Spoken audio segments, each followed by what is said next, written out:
Okay, hi, welcome back to my YouTube channel. If you are seeing this video as a returning subscriber, or welcome to my YouTube channel if you're stumbling across this video and you're new here. It has been a minute since I've gotten a video up, so I apologize for that. Today we're gonna do my May and June reading wrap up together. I'm just gonna combine them and talk about both months. I had 4 books that I read for the month of May, and I have 2 books that I read in the month of June. So we're gonna talk about them all. I'm gonna give my thoughts, my reviews, and I'm gonna talk about kind of the challenge as well that I had set for myself to do for the month of May. So for the month of May 2025, I had given myself this challenge that I wanted to try rating the books that I read on a scale from 0 to 100 rather than on a scale of like 1 to 5 stars as what I usually do. And I thought it worked out pretty good. So I can also kind of rate my books for the month of June the same to give a similar type of review, but we're just gonna jump right in. So we have a lot to cover. Okay, I have my Goodreads reviews here with me. If you're wondering what I'm looking at, that's what I'm looking at. So the first book that I read in the month of May was the book Credence by Penelope Douglas. And for Goodreads purposes, I rated this book 3.75 out of 5 stars. But for my May challenge, I gave it a 75 out of 100.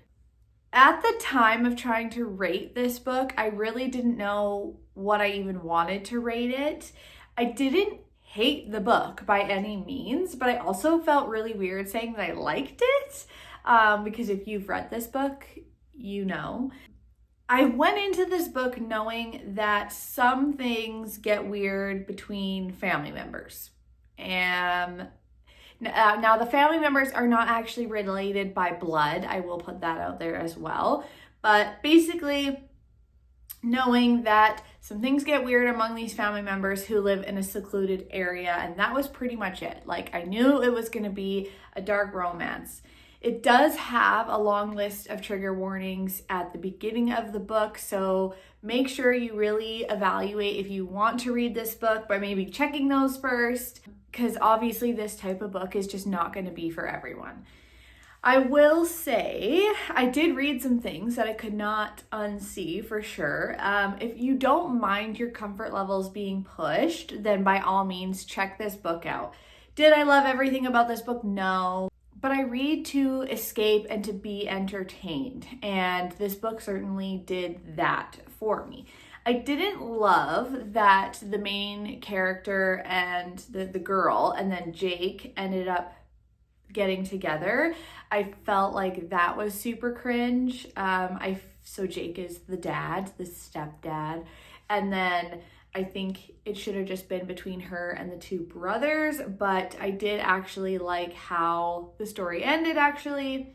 I didn't really love how the consent was dubious at best, but I did like the scenery, the tension, the emotional backstory of some of the characters. Again, this book is quite out there and it's not for everyone, but I also feel like there definitely are crazier books out there to read. So definitely much of this book is far-fetched, not that believable. Like, you're telling me that they all just kept having family dinners together, like everything was normal after several events occur in the cabin. I don't know. I don't know if I believe that. But at the end of the day, it's all fictional and it's for entertainment purposes. Okay, so the second book that I read in the month of May was All In by Jennifer Lynn Barnes, which is it's the 3rd book in the Natural series. And for Goodreads purposes, I gave it 4 out of 5 stars, but for my 0 to 100 challenge, I gave it 82 out of 100. So the Naturals group are at it again in this book, but they're in Las Vegas. They have finally been approved to work an active case with the FBI. This series, I find, delivers murder mystery, it's young adult criminal minds, it gives found family vibes. It wasn't my favorite out of the series just because I'm not a numbers girly. If you've read this book, you know there's a lot of numbers involved with solving these cases in this one. So sometimes the case wasn't always clicking for me. But apart from that, these books are just fun, easy reads, and the ending of the book did have me running to book 4 to find out what happens. So now, with that being said, my third book that I read in the month of May was Bad Blood, so the 4th book in the Natural series. Now, this one, I'm kind of sad to say that it didn't live up to my expectations. I gave it, for Goodreads purposes, 3.5 out of 5 stars, but for my May challenge, I rated it 68 out of 100. I don't know, you guys. I just didn't like this one as much as the others in the series. And honestly, though, that could be just me rather than the book itself, because I sometimes seem to struggle with losing interest in a story if there are multiple books in the series and I read them back to back to back, because I don't know, I think by a certain point I'm just craving a new story, I'm craving new characters, I'm wanting something else. So maybe I should have waited and gave myself a little bit of time in between All In and Bad Blood, but I don't know. I listened to some of this book as an audiobook and then was reading it as well physically. But honestly, it kind of got to a certain point where I just felt like I was listening to be done with it rather than really paying attention. I think I just started to get bored of the storyline by this 4th book. Getting bored of the plot, but because it just didn't hold my interest as much as the first 3 books. I still enjoyed the characters throughout the series, and the ending was good as well. I was happy with it, content. Overall, it's still a very enjoyable, fun read, and I do highly recommend, especially if you don't seem to lose interest like I do reading a series too close together, I guess, with nothing in between. Even if you do have that problem, I would still check it out. It's a fun read. Okay, and then the last 4th book that I read in the month of May was A Curse Carved in Bone by Danielle L. Jensen. And I actually went to one of her book tour events that was close to me.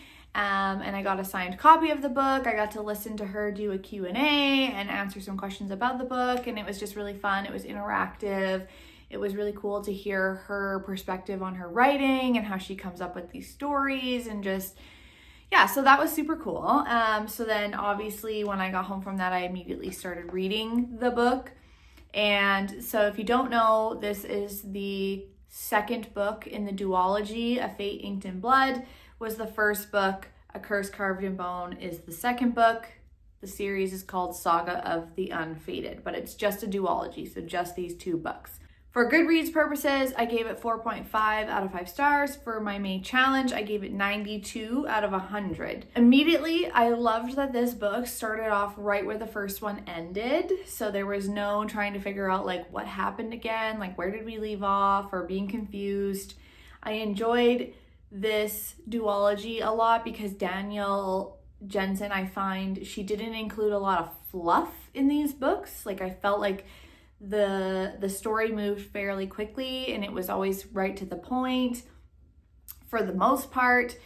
There was a lot of adventure and a surprise twist in this book. I listened to some of the book as an audiobook and then was reading it physically as well. I will say, if you're struggling with the pronunciation of the places and names in these books, definitely check out the audiobook, at least for a little bit, to get how to say everything correctly down, because I found that really helped. I think I maybe was just hoping a little bit for a little bit more of a bang, since this was the final book that concluded this duology. But overall, I still really enjoyed it. It's one of my favorites, honestly. Like, I really liked the Viking aspect of it. I thought that was really neat and something different. Okay, and then getting into my month of June, I read 2 books, only, which is fine. Everybody reads at their own pace. Like sometimes things happen where you're busier, you just don't read as much.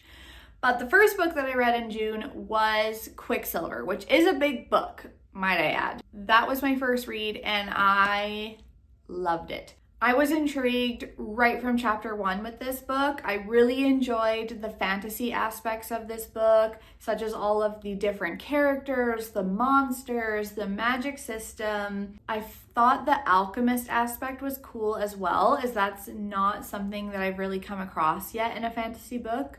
I thought the pacing of the book was quite nice. There were some spots that slowed briefly, but it was nothing too slow that I ever found myself getting super bored. The spice was a nice surprise. I wasn't expecting that actually, and Callie Hart can write a really nice spicy scene, if you didn't know. The world building was easy to digest and understand. The word mate was used a little too much for my liking.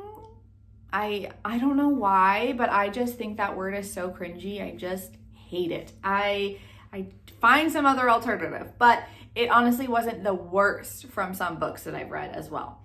But overall, very, very excited for this book, the second book to come out this fall, 2025. If I'm keeping with the theme of rating my May books on the scale of 0 to 100, I think I would put this book somewhere in the 90s. I'd probably give it like a 96 out of 100, to be honest.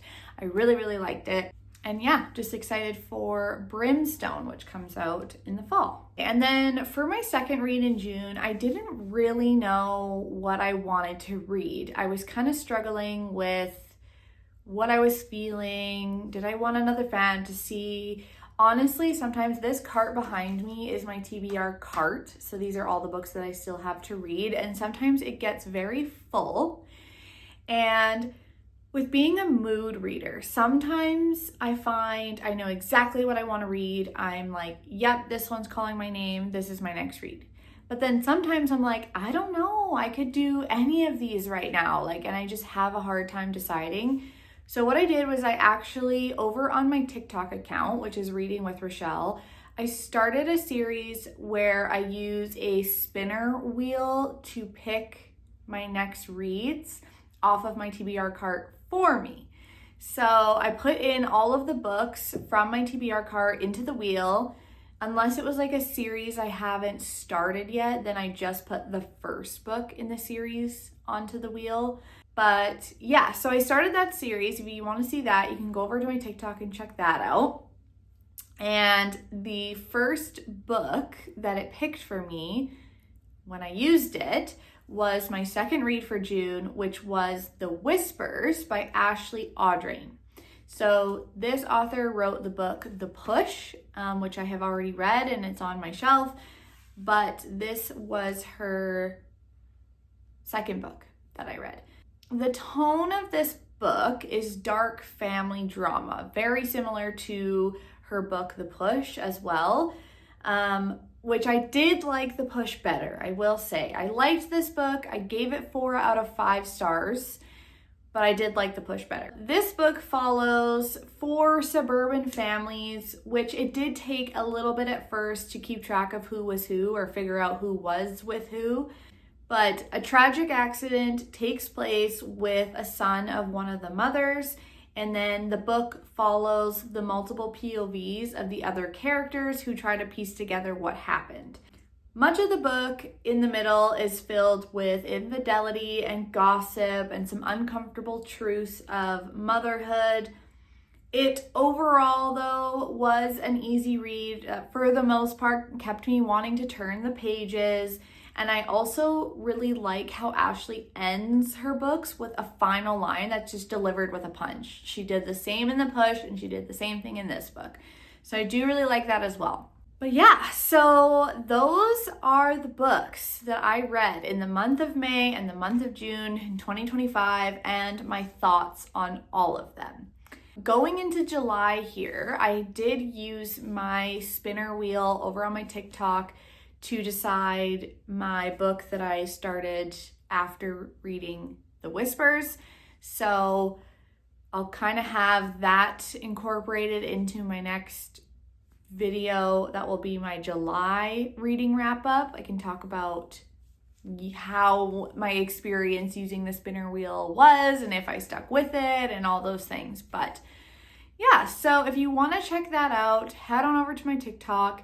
I hope now to have a little bit more content coming out on my YouTube channel because I don't work for the months of July and August. I'm a counselor at a middle school and high school, so I get these months off. So I'm hoping I'll have a little more time to film and create some content over here on my YouTube channel. But if you are looking for more book related content from me, please follow my TikTok, follow my Instagram. Everything is Reading with Richele. And I will see you guys back here in my next video.